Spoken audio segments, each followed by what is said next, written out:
way that she would have ended up getting through this without any trouble? Well, they should have treated this situation like they treated the situation with Cliven Bundy and his militia group in Nevada.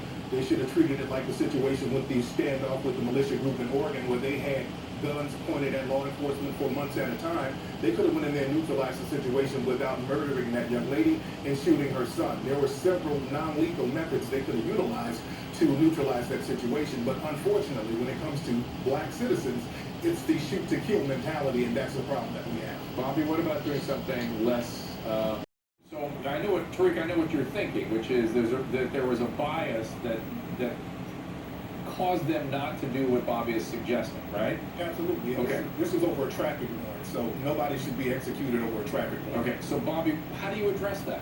How would you talk Tariq out of that idea?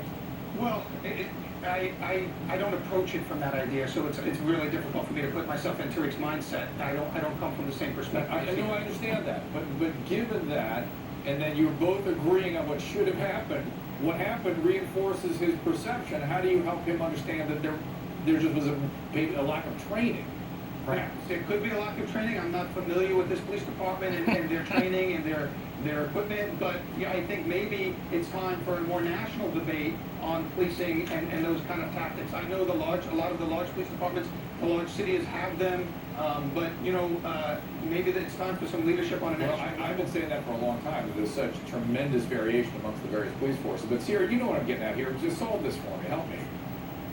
From a solution standpoint, I like to stay on the solutions. Can we solve this? Right, because I'm not really going with the whole lead poisoning narrative, because the thing is, the only lead that sister had a problem with was the lead coming from the suspected race soldiers who executed her in front of her son, and that's the narrative that we have to talk about. Why are we allowing black citizens to be executed with the Constitution violated on a regular basis? There's a lot packed into that statement. I'm still looking for solutions. What can we do? Sierra says, Bobby says training. Bobby says a national conversation about police standards.